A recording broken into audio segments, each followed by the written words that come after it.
Good afternoon to all. स्वागत है आपका मेरी क्लास वुमेन क्रिमिनल लॉ की, जिसमें अपन पिछली बार देख रहे थे indecent representation of women provision act 1986, जिसको संसद ने बनाया था और अशिष्ट रूपण को रोकने के लिए। महिलाओं का अशिष्ट रूपण महिला की लज्जा भंग जैसा है, उनको क्षोभ उत्पन्न करता है, उनके सम्मान को गिराता है, लोगों की दृष्टि में उनके सम्मान में कमी आती है। इसलिए इंडिसेंट रिप्रेजेंटेशन एक्ट को लाया गया, जिसमें अपन ने कल इंडिसेंट रिप्रेजेंटेशन में डेफिनेशन क्लॉज देखा था। उस डेफिनेशन क्लॉज में हमने क्या क्या देखा था? हमने देखा था परिभाषाएं, जिसमें विज्ञापन था, वितरण था और महिलाओं के अशिष्ट रूपण से संबंधित सेक्शन था, जो सेक्शन 2A में वर्णित था। अब पहले ये जम्मू कश्मीर राज्य को छोड़ के था, अब ये संपूर्ण भारत पर लागू है। सेक्शन 3 इसमें हमने देखा था महिलाओं का अशिष्ट रूपण करने वाले विज्ञापनों पर प्रतिषेध होगा, और चौथा था महिलाओं का अशिष्ट रूपण करने वाली पुस्तकों, पुस्तिकाओं आदि के प्रकाशन और डाक से भेजने का प्रतिषेध। ये सेक्शन 3 और 4 का कोई वॉयलेशन करता है तो उसके लिए अपन ने ये भी देखा कि कितना दंड मिलेगा। उन्होंने कहा अच्छा, पहले वाले में ये था कि 2 वर्ष तक का कारावास और 2000 रुपये तक जुर्माना। द्वितीय और पश्चातवर्ती अवस्था में कितना मिलेगा? 6 महीने से कम नहीं होगा, जो बढ़ के 5 वर्ष तक हो जाएगा, और जो जुर्माना है वो 10,000 रुपये से कम नहीं होगा, बढ़ के 1 लाख रुपये तक का जुर्माना हो सकता है। ये हमने कल देखा था।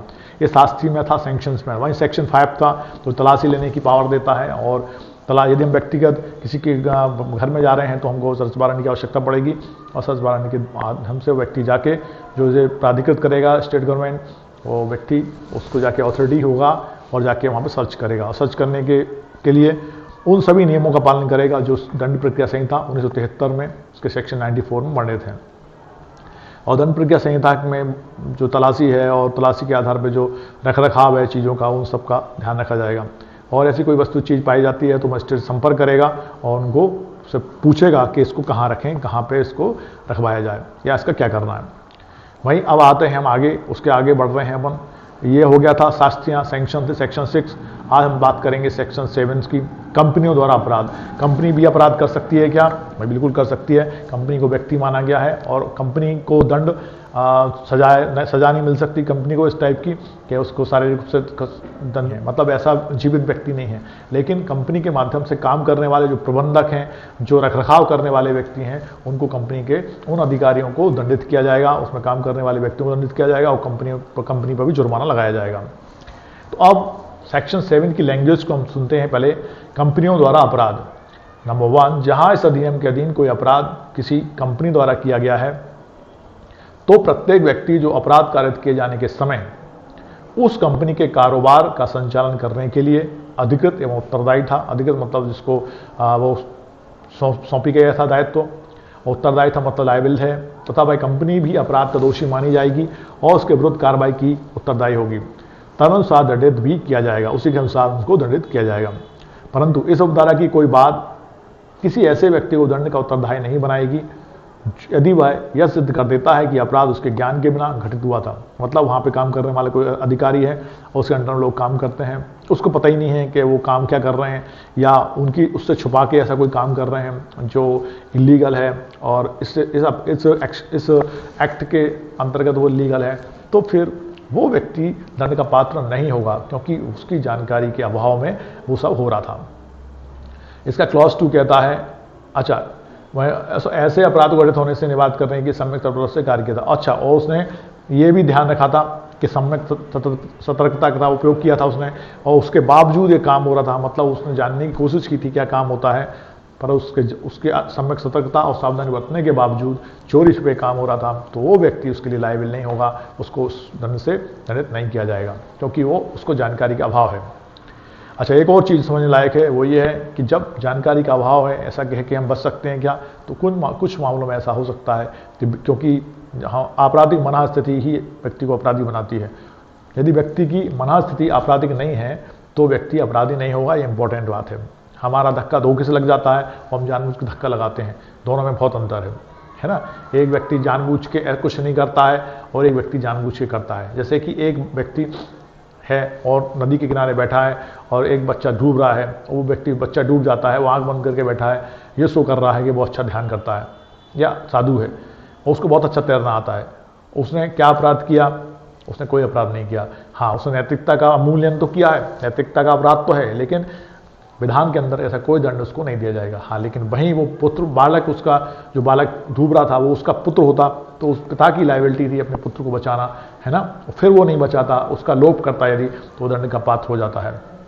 तो यहाँ देखने वाली बात क्या है? उसने सम्यक तत्परता और सावधानी को बरता, उसके बाद भी उसके जानकारी का अभाव है, और जानकारी के अभाव के कारण वो दंड का पात्र नहीं होगा। वहीं क्लॉज 2 कहता है इसका, उपधारा 1 में किसी बात के होते हुए भी जहां इस अधिनियम के अधीन दंडनीय कोई अपराध कंपनी द्वारा किया गया हो और यह सिद्ध हो जाता है कि अपराध कंपनी के किसी निदेशक, मतलब डायरेक्टर, प्रबंधक, जो प्रबंध करता है मैनेजर, सचिव है, सेक्रेटरी या अन्य अधिकारी की सहमति या मौनानुकूलता, सहमति मतलब सहमति है, मौनानुकूलता माने चुप रह गया, वो देख रहा है कुछ गलत हो रहा है, उसके बाद भी चुप रह रहा है और उसको होने दे रहा है, तो वो भी उसमें शामिल होना जैसा कहलाएगा। उपेक्षा के कारण होना तात्पर्य हो तो ऐसे निदेशक, प्रबंधक, सचिव या अन्य अधिकारी के विरुद्ध कार्रवाई की जाकर तदनुसार दंडित किया जाएगा, उनको भी दंडित किया जाएगा। वहीं स्पष्टीकरण दिया है, इस धारा के प्रयोजन के लिए कंपनी से अभिप्रेत है कोई निगमित निकाय, जो लिमिटेड कंपनियां होती हैं, इसके अंतर्गत कोई फर्म भी आ सकती है या व्यक्तियों का समूह भी हो सकता है। निदेशक से किसी फर्म के संबंध में फर्म का भागीदार भी हो सकता है। एक भागीदारी अधिनियम जो आप पढ़ेंगे, पार्टनरशिप एक्ट कभी आया अपन को तो पढ़ेंगे, तो उसमें पार्टनरशिप एक्ट कैसे पार्टनर्स बनते हैं, और फर्म का जो भागीदार है वो निदेशक भी हो सकता है, तो वो यदि है तो भी उसको दंडित किया जाएगा। तो ये सेक्शन 7 बताता है हमें कि कंपनियों द्वारा अपराध किया जाता है तो कंपनी को और उससे संबंधित जो अधिकारी हैं, जो काम करने वाले व्यक्ति हैं, वो भी दंड के पात्र होंगे यदि इस एक्ट से संबंधित कोई इलीगल वर्क हो रहा है।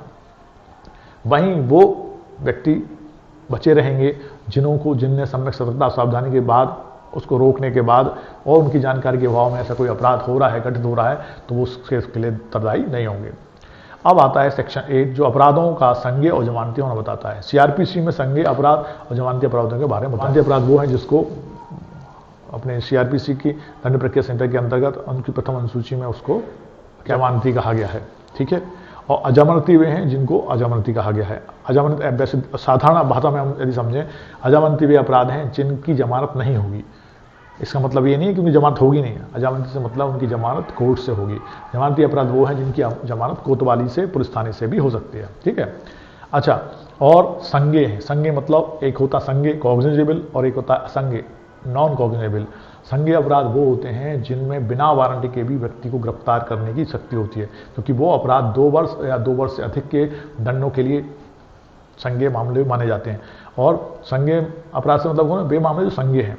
असंज्ञेय वो हैं जिसमें व्यक्ति को, जो व्यक्ति गिरफ्तार करने जा रहा है उसको वारंटी की आवश्यकता होगी, बिना वारंटी के वो गिरफ्तार नहीं कर सकता।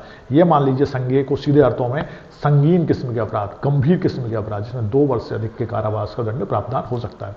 2 वर्ष से कितना भी हो सकता है, 2 वर्ष से 7 वर्ष, 10 वर्ष, 14 वर्ष, आजीवन, मृत्युदंड, वो सब संज्ञेय में आ जाएंगे। और 2 वर्ष से नीचे के मामले जो हैं आपके असंज्ञेय मामलों में आते हैं। तो अपराधों का संज्ञेय और जमानती, इस सेक्शन के अंतर्गत जो अपराध होंगे वो कैसे होंगे, जमानती हैं और संज्ञेय किस्म के हैं, मतलब बिना वारंटी गिरफ्तार करने की शक्ति भी पुलिस अधिकारी को हो सकती है। वहीं अब सेक्शन 9 बताता है सद्भावना पूर्वक किए गए कार्यों का संरक्षण।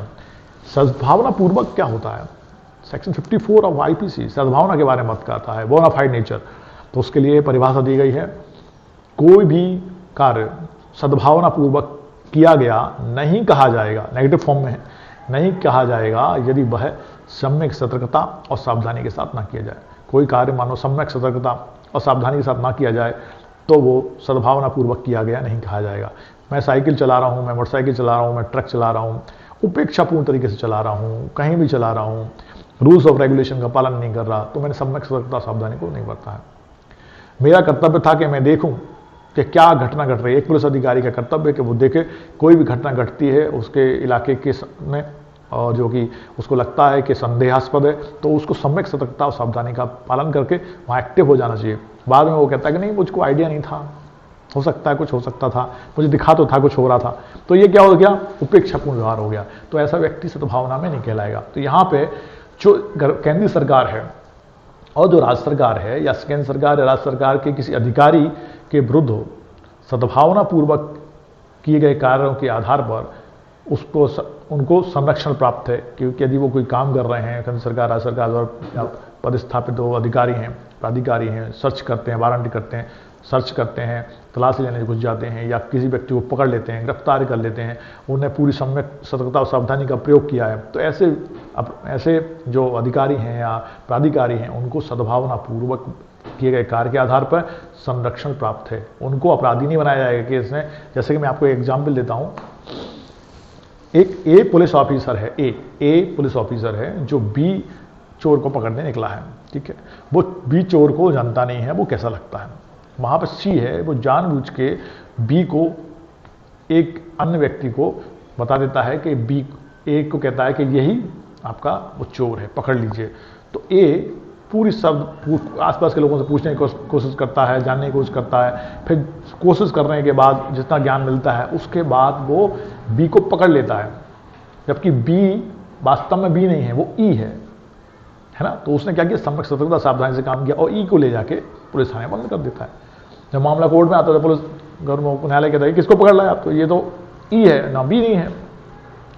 अब ए ने क्या अपराध किया, तो ए ने यहाँ पे कोई अपराध नहीं किया यदि उसने सम्यक सतर्कता और सावधानी के साथ काम किया है। पता पड़ा हुआ ई उसके ऊपर मानहानि का दावा लगा देता है, डिफॉर्मेशन का केस लगा देता है कि मेरी तो मानहानि हो गई, तो वहाँ पे वो ये कहेगा कि मैंने सद्भावनापूर्वक काम किया था, मेरा कोई उसमें इंटेंशन नहीं था, कोई मैलिशियस इंटेंशन नहीं था, कोई आपराधिक मनस्थिति नहीं थी, मैं ऐसा कोई अपराध नहीं करना चाहता था, मैं जानबूझ के मैंने कुछ भी नहीं किया, मैं तो सिर्फ अपना कर्तव्य का निर्वहन कर रहा था, मैंने सम्यक सतर्कता और सावधानी का प्रयोग किया, तब जाके इसको बी समझ के पकड़ लिया है और वास्तव में ये बी नहीं है, ठीक है। तो यहाँ उसको सद्भावना का फायदा मिलेगा। पता पड़ा कोई व्यक्ति को जानकारी मिलती है कि फलानी शॉप के अंदर अश्लील सामग्री उपलब्ध है, अश्लील पुस्तकें उपलब्ध हैं, सीडीज उपलब्ध हैं या कुछ भी जानकारी मिलती है और वो वहाँ पे रेड मार देता है, जाके तलाशी वारंट बिना तलाश की चला जाता है, क्योंकि तलाशी वारंट लेने जाएगा तब तक वो चीज़ हटा दी जाएंगी वहाँ से, तो वो घुस जाता है, प्रवेश करता है और वहाँ से वो चीज़ें पाने की कोशिश करता है, वहाँ पर कुछ भी नहीं मिलता। तो अब वो बंदा जिसके यहाँ पे सर्च मारी थी वो व्यक्ति या वो दुकानदार उनके ऊपर केस कर देता है कि भाई ये तो इनने अपराध किया है और हमारा जानबूझ के मानहानि करने की कोशिश की है। तो उससे संरक्षित किया गया है केंद्र सरकार और राज्य सरकार के ऐसे प्राधिकारियों को, यदि वो सद्भावनापूर्वक काम कर रहे हैं, नहीं तो पता पड़ा उन पर ही केस होने लगेंगे। अब आता है सेक्शन नंबर 10। सेक्शन नंबर 10 बात करता है नियम बनाने की शक्ति। जो एक्ट है, ये जो एक एक्ट है, एक्ट कौन सा है, अशिष्ट महिलाओं का अशिष्ट रूपण प्रतिषेध अधिनियम या इंडिसेंट रिप्रेजेंटेशन प्रोविजन एक्ट 1986। इसमें क्या है, केंद्र सरकार राजपत्र में अधिसूचना द्वारा इस अधिनियम के उपबंधों के प्रयोजनों के लिए नियम बना सकेगी। केंद्र सरकार नियम बना सकती है, इसके जो उपबंधों को कैसे लागू करवाना है उसके लिए नियम बना सकती है। दूसरा है विशिष्टता और पूर्वगामी शक्तियों की व्यापकता का प्रतिकूल प्रभाव डाले बिना ऐसे नियम निम्नलिखित किसी या सभी विषयों के लिए उपबंध कर सकेंगे। अच्छा, और जो नियम बनाए जाएंगे वो इस पर ऐसे प्रभाव नहीं डालेंगे कि उसके प्रभाव को खत्म कर दें, वो उसका प्रभाव ऐसे ही रहेगा और फिर वो नियम काम करेंगे। वह क्या है, वह रीति जिससे विज्ञापनों और अन्य वस्तुओं का विग्रहण किया जा सकेगा। मतलब वो जो रूल्स ऑफ रेगुलेशन जो उसके सेक्शन है कि भाई उसमें उनको तुम्हें लागू कैसे करना है, उससे संबंधित नियम की बात कर रहे हैं और वो नियम बना देंगे। ये सब नियम हैं। इसके आपके बाद आप 10 में आ जाते हैं। तो दोस्तों, हमने आज पूरा एक्ट देख लिया है जो शॉर्टकट में था। हम इतना समझ गए हैं कि अशिष्ट रूपण, अशिष्ट चित्रण, अशिष्ट प्रकाशन महिलाओं का नहीं होना चाहिए और उसके लिए प्रावधान भी उपलब्ध 1986 में हो गया संसद के माध्यम से। अब कोई व्यक्ति यदि अशिष्ट रूपण करता है तो वो इस एक्ट के माध्यम से दंडित किया जा सकता है और उसकी सजा आपको देख ली। यदि वह प्रथम दोष सिद्धि करता है तो उसको कितना कारावास होगा, 2 वर्ष तक का कारावास होगा, 2000 रुपये तक का जुर्माना होगा। और यह द्वितीय और बार बार कर रहा है तो हर बार में, हर दूसरी बार में उसको कितना दंड मिल जाएगा, 6 महीने से कम का नहीं होगा, जो बढ़ के 5 साल तक का हो सकता है। जुर्माना 10,000 रुपये से कम नहीं होगा, जो बढ़ के 1 लाख रुपये तक का हो सकता है, जो उसको भुगतान करना पड़ेगा और जेल के अंदर भी रहना पड़ सकता है। ठीक है, दोनों कंडीशन है। तो मतलब इसको कैसा बना दिया, कठिन बना दिया कि इस टाइप कोई अपराध करे तो उसको डर लगना चाहिए कि वो ऐसे काम करेगा तो उसको इतना दंड मिल सकता है। वहीं थोड़ा और समझने लायक चीज़ है क्या, अशिष्ट रूपण का निषेध की बात करें यदि हम, तो हम इसमें देखते हैं धारा 4 में जो अपन ने पहले बात की थी कि महिलाओं का अशिष्ट रूपण करने वाली निम्नांकित उत्पादन, विक्रय, वितरण आदि पर निषेध किया गया है। जो कौन कौन हो सकते हैं, पुस्तक हो सकती हैं जिसमें अश्लील साहित्य है, अश्लील चित्र हैं, गंदे गंदे चित्र हैं जो महिलाओं की मॉडेस्टी को गिराते हैं, उनके व्यक्तित्व को नीचा दिखाते हैं, सम्मान लेने हैं। है, पुस्तक पुस्तिकाएं, पेपर हो सकते हैं जिसमें पेपर पे कटिंग आ रही है, महिलाओं के आधे नंगे चित्र आ रहे हैं या जो भी उनको दिखाया जा रहा है ताकि उसके बारे में लोगों की भावना गलत हो जाए। स्लाइड्स हैं, जो आपने कहा वो स्लाइड्स चलती हैं आजकल एडवर्टाइज के रूप में, वो स्लाइड्स के बारे में बात कर रहे हैं। लेखन सामग्री है, रेखा चित्र है, बड़ा बड़ा स्केच है, स्केच बनाया हुआ है, रंग चित्र है, कलरफुल चित्र बनाया हुआ है, छाया चित्र है मतलब जिसमें छाया के रूप में दिख रहा है, रूपण है मतलब उसको ऐसा चित्रित किया गया है, और चित्र आदि जो इसके उसको उन्होंने बताया था सेक्शन 4 में, ना तो इनका परिचालन किया जाएगा, ना डाक के माध्यम से भेजा जाएगा, तो ये रिस्ट्रिक्टेड था। वहाँ आपने बताया था मैंने आपको, चंद्रा कुमारी बनाम कमिश्नर ऑफ पुलिस हैदराबाद का बाद जो था AIR 1998 का आंध्र प्रदेश 2302, इसमें क्या होता है का एक महत्वपूर्ण मामला है, ये है महिलाओं की सौंदर्य प्रतियोगिता से संबंधित है। इस मामले में नारी के उच्च एवं आदर्श चरित्र का चित्रण किया गया है। आंध्र प्रदेश उच्च न्यायालय द्वारा यह कहा गया कि नारी मात्र एक व्यक्ति नहीं है, अपितु एक शक्ति है। व्यक्ति मात्र नहीं है, नारी एक शक्ति है। उसका नारित्व मां की ममता के रूप में झलकता है। ऐसी नारी का सम्मान एवं गौरव संविधान के अनुच्छेद 21 के अधीन संरक्षित है। इस केस में ऐसा कहा गया था। सौंदर्य का प्रदर्शन बुरा नहीं है, सौंदर्य प्रदर्शन योग्य भी है, लेकिन यदि उसका प्रदर्शन आपत्तिजनक रूप में किया जाए तो वह प्रदर्शन दंडनीय अपराध बन जाता है। ये हमने अभी तक इतना ही तो देखा है कि यदि ऐसे प्रदर्शन करने का तरीका है कि किस हेतु वो प्रदर्शित कर रहे हैं, कला के रूप में है, कोई कला है जिसमें अलग तरह के श्रृंगार करके नृत्य किया जा रहा है, या हमारी पुरातत्व विभाग की कुछ मूर्तियां हैं, या हमारी कोई कला विज्ञान या विज्ञान संबंधित है जिसमें जानकारी देना आवश्यक है, शरीर के बनावट के संबंध में है जहाँ आवश्यक है जानकारी देना, या ज्ञान के लिए वहाँ आवश्यक है, तो वहाँ रिस्ट्रिक्टेड नहीं है, वो वहाँ पे सम्माननीय है, वो अशिष्ट रूपण नहीं है। अशिष्ट रूपण वहाँ होता है जहाँ पे उस चित्र को देख के लोगों की भावनाएं बुरी हो जाएं, कामोत्तेजक हो जाएं, वो अपनी सीमाओं से बाहर चले जाएं और अनकंट्रोल लोगों जैसा व्यवहार करने लगें, तो वहाँ उसका रिस्ट्रिक्शन है। ठीक है, इस मामले में मिस आंध्र पर्सनैलिटी कंटेस्ट को चुनौती दी गई थी। उच्च न्यायालय ने इसमें कोई महत्वपूर्ण दिशा निर्देश जारी किए हैं, मतलब जो कंटेस्टेंट थी वहाँ पे साथ में, उसके ऊपर मिस आंध्रा थी, इस पे मामला लाए थे वो जो आपने बताया मैं, चंद्रा राजकुमारी बनाम कमिश्नर ऑफ पुलिस हैदराबाद। उच्च न्यायालय ने इसमें दिशा निर्देश दिए थे इस मामले में, वो क्या दिए थे सुनिए ध्यान से।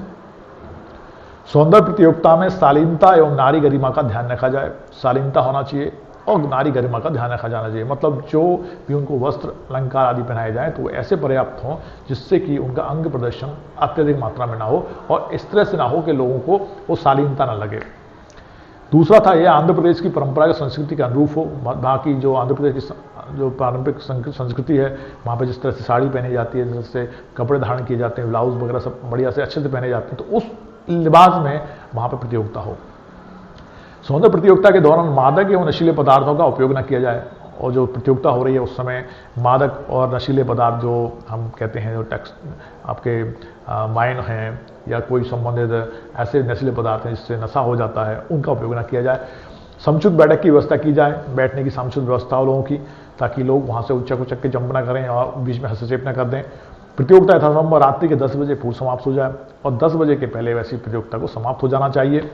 प्रतियोगिता का आयोजन एक उच्च स्तरीय समिति के देखरेख में किया जाए। उच्च स्तरीय समिति मतलब उसमें सब प्रकार के संभ्रांत लोग बैठे हों, बुजुर्ग लोग बैठे हों, महिलाएं उसमें शामिल हों, ताकि यहाँ पे ऐसी कोई घटना ना घटे और वो उसका मूल्यांकन कर सकें कि वास्तव में शालीनता के दायरे में नारी के गरिमा के सम्मान के साथ वो प्रतियोगिता हुई है। वो सब दिशा निर्देश किसने दिए थे? आंध्र प्रदेश उच्च न्यायालय ने। किस मामले में? चंद्रा राजकुमारी बनाम कमिश्नर ऑफ पुलिस हैदराबाद के मामले में, जिसके बारे में अपने कल थोड़ा सा जाना था, सिर्फ केस लिखा था। आज अपन उस केस के बारे में जाना जो मिस आंध्रा थी, उसके ऊपर ये मामला लाए थे। निस्संदेह यह निर्णय महिलाओं के अशिष्ट रूपण को रोकने की दिशा में एक अहम निर्णय है। यह निर्णय सौंदर्य प्रतियोगिता के व्यवसायीकरण पर प्रतिबंध लगाता है। नारी सम्मान की दिशा में इसे मील का पत्थर कहा जा सकता है। मील का पत्थर मतलब आपने देखा होगा, हम जब जाते हैं लॉन्ग रूट पे तो मील वो पत्थर लगे रहते हैं, हर एक मील पे उन पे उनकी डिस्टेंस लिखी रहती है। तो वो जब व्यक्ति चल रहा होता है या जा रहा होता है तो वो बड़ा मील के पत्थर बड़ी दिशा सूचक का काम करते हैं और व्यक्ति को कॉन्फिडेंस दिलाते हैं कि बस थोड़ा और रह गया है, थोड़ा और रह गया है, थोड़ा और रह गया है। तो ये मील का पत्थर साबित होगा, मतलब ये इस दिशा में मील का पत्थर साबित होगा कि व्यक्ति नारियों का सम्मान करे, शालीनता के साथ सम्मान करे, उनका अशिष्ट रूपण नहीं होगा, अशिष्ट चित्रण नहीं होगा, सम्मान की पात्र सम्मान के साथ रखा जाएगा और सम्मान उनका अत्यधिक होगा, उनके सम्मान को गिरने नहीं दिया जाएगा। इसलिए इस जो एक्ट है इसका यही महत्व होगा। शास्त्रीय हमने आपको बताई दी थी कि सेक्शन 3 और 4 के अंतर्गत यदि अपराध किया जाता है तो प्रथम दोष सिद्धि पर कितना है दंड, 2 वर्ष तक का कारावास और 2000 रुपये तक का जुर्माना। और वहीं यदि द्वितीय और पश्चातवर्ती दोष सिद्धि हो रही है तो 6 महीने से कम नहीं होगा, जो बढ़ के 5 वर्ष तक हो सकता है, 10,000 रुपये से कम नहीं होगा, जो बढ़ के 1 लाख रुपये तक हो सकता है। ये शास्तियाँ हो गई। तो और अपराधों का संज्ञेय अपराध हो गया, सद्भावनापूर्वक कार्रवाई के लिए कोई संरक्षण नहीं होगा। तो इस तरह हमने दोस्तों देख लिया है इंडिसेंट रिप्रेजेंटेशन प्रोविजन एक्ट 1986, महिलाओं का अशिष्ट रूपण प्रतिषेध अधिनियम। ठीक है, इसके अलावा अब अपने सिलेबस में नेक्स्ट पॉइंट क्या है उसको हम देखते हैं। नेक्स्ट पॉइंट देख लेते हैं अपन। ओके, अंडर इंडियन लॉ ये हो गया था प्रोटेक्शन अंडर इंडियन लॉ, और इंडियन लॉ में प्रोटेक्शन की बात की गई है तो तमाम प्रोटेक्शन है जिसके बारे में अपन कल की क्लास में बात करेंगे। अभी अपन सिर्फ इतना जान लेते हैं, सामान्य रूप से मोटे तौर पर जान लेते हैं कि आपका ये CRPC है, आपका एविडेंस है, आपकी IPC है, उन सब में भी अलग अलग प्रावधान दे रखे हैं जो महिलाओं को प्रोटेक्ट करते हैं। लज्जा भंग से संबंधित है, भाने कल आपको कल बताया था, बल, आपराधिक बल और हमला, लज्जा भंग, जिसके संबंध में 4 और सेक्शन जोड़ दिए गए। 354 तो था ही, 354A, B, C, D जोड़ दिए गए। वहीं पे वहाँ पे रेप से संबंधित प्रावधान में भी आपको बताया मैंने कि मृत्युदंड का प्रावधान कर दिया गया है। वहाँ आपका विवाह संबंधित अपराधों में जो 494 में वर्णित हैं, और क्रूरता संबंध 498 को अलग से जोड़ा गया। 304B दहेज प्रतिषेध के लिए अलग से जोड़ा गया, दहेज हत्या के लिए जोड़ा गया। इसके अलावा आप जैसे CRPC में आपका मेंटेनेंस से संबंधित है, जैसे महिलाओं को पहले मेंटेनेंस जो बढ़ने थे आपका सेक्शन 125 से लेकर 128 ऑफ CRPC, जिसमें महिलाओं को पहले विवाह विच्छेद पे या अलग रूप में रह रही है तो उसको अलग होना है, तो उस कंडीशन में या सामान्य रूप से भरण पोषण एक पति का कर्तव्य, अपनी पत्नी का, अपने बच्चों का, अपने माँ बाप का भरण पोषण करने का उसका दायित्व है।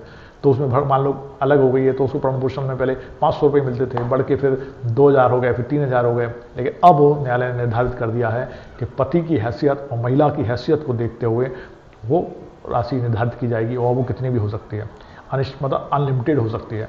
तो प्रोटेक्शन के मामले, और उसके अलावा हिंदू भी है, वसीयत अधिनियम है, आपके पर्सनल लॉज हैं, उन सब में कहीं ना कहीं महिलाओं से संबंधित जो प्रावधान नहीं थे वो प्रावधान वहाँ लाए गए और उनको व्यवस्थित करके उनको पूर्ण मुक्ति एवं शांति व्यवस्था के लिए, उनके विकास के लिए सारे कार्य और क्रियाकलाप किए गए ताकि महिला हर स्तर पर उच्च और उच्चतर स्थिति में पहुँच सके।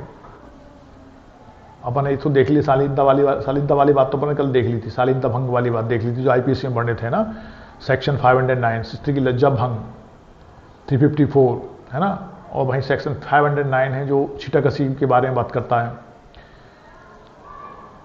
धारा 500 में यह उल्लेख करती है कि जो कोई किसी स्त्री की लज्जा का अनादर करेगा, करने के आशय से कोई शब्द कहेगा या कोई ध्वनि या अंग विक्षेप करेगा, ठीक है, या कोई वस्तु प्रदर्शित करेगा इस आशय से कि ऐसी स्त्री द्वारा उससे ऐसी शब्द या ध्वनि सुनी जाए या ऐसा अंग विक्षेप या वस्तु देखी जाए, अथवा ऐसी स्त्री की स्वतंत्रता का अतिक्रमण करेगा, वह सादा कारावास से जिसकी अवधि 1 वर्ष तक की हो सकेगी या जुर्माने से या दोनों से दंडित किया जाएगा।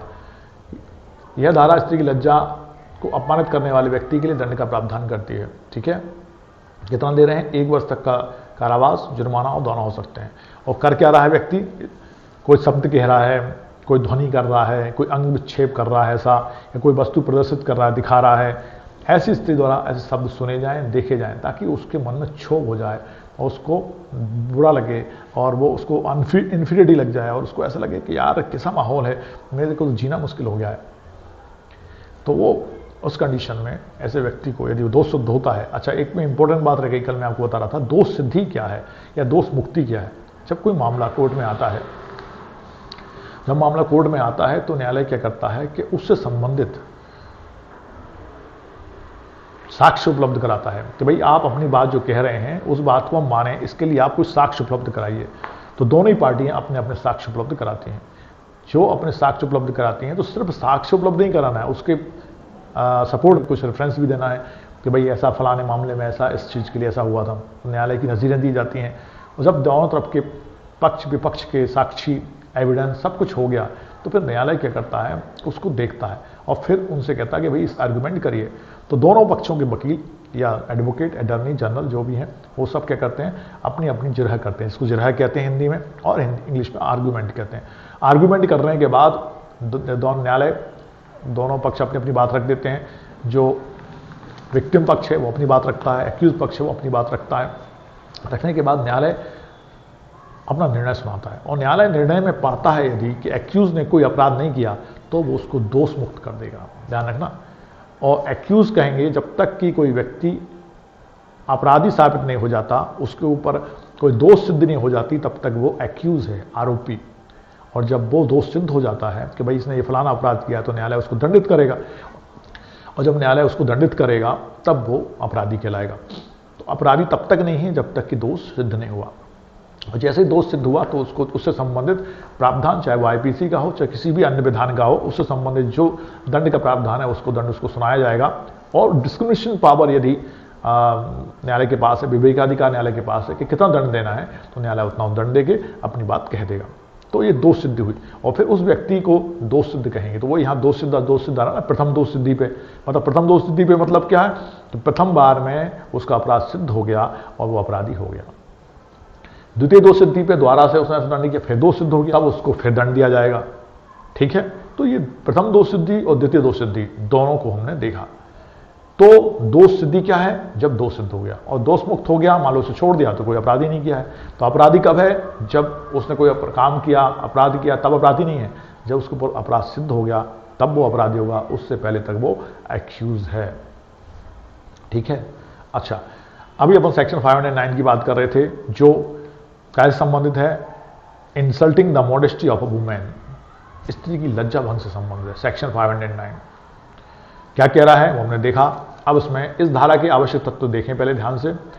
स्त्री की लज्जा को अपमानित करने का आशय इंपॉर्टेंट है कि आशय क्या था, इंटेंशन नहीं है। मान लो कोई व्यक्ति, जैसे मैं कल आपको एग्जाम्पल दिया था कि किसी महिला का घूंघट हटा दिया, आपराधिक बल का प्रयोग हो गया। घूंघट हटाने की धमकी दे रहा था, तब तक क्या था, हमला था।